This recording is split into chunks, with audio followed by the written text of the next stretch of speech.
Hey guys, this is Eric Cooper. This is my intro video for AEP 855. My position right now is a 7th grade math teacher at Clearwater Middle School. I have been there for 12 years. Before that, I was still a math teacher out in Western Kansas for 5. So I've been in the math department for about 17 years now. This last year, our social studies teacher became our middle school principal, so I took on a lot of his roles trying to get my feet wet in a few of these.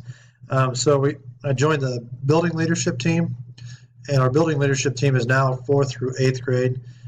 Then joined the district leadership team, and then also our PDC, our professional development committee, and then took over his Stuco sponsorship role. So I've had quite a few changes this year, all for the good. I've learned a lot, continue to learn a lot while I'm taking these classes as well. The next part was who's been your role models, and I have a couple. I have obviously family members. My mom has been a teacher for I think 42 years now, about to retire. So watching her go through all the changes that we go through, and then be able to talk to her, that's been pretty positive for me, and definitely somebody to look up to. And then another one is the past superintendent. He was our principal for a while, and then our superintendent. And I've talked to him about becoming an administrator and what it takes and what it entails. One of the advice he gave me is just don't say no. And that's got me in trouble a few times with being really busy. But you just get involved in whatever you can, and then you're knowledgeable about a lot of different things. We took the personality quiz. It was interesting. We can see right here. Yeah, I can understand why 1 and 5 were my low points. Factor one, I'm not the outgoing social butterfly type of person. I don't mind being in conversations with people, but I'm not usually the one that goes out and starts it or looks for it. And then the last one was interesting, 5, where I am a traditional teacher. I get that, but to not have a 3 where I'm not imaginative is kind of interesting, because some of the other ones shows that I'm positive and I'm optimistic and I like trying new things. So I'm not exactly sure where that fits. Emotionally stability, I get that one. I don't get upset very easy. Nothing really rattles me, and I can listen to whoever, whether it be a kid or a teacher, or whatever the case may be.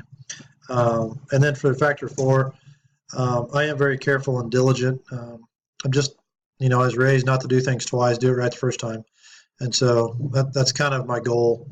And I hope that takes that into the administration role as well. The 2 parts that the leadership style was not a surprise when I did the research. The first one, democratic leadership. I think there's a lot of people have a lot of great ideas. That's why we have so many committees, and that's why I'm on so many committees. And getting ownership and leadership from all those people is important. I also know that part of it, as we become principals or leaders of the school, we have to.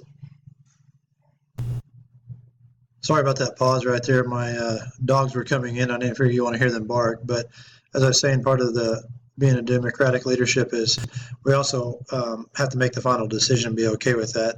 And we also understand that the roles might be hard to figure out for some people that aren't familiar with the democratic way of doing so. So making sure our goals are clear and concise.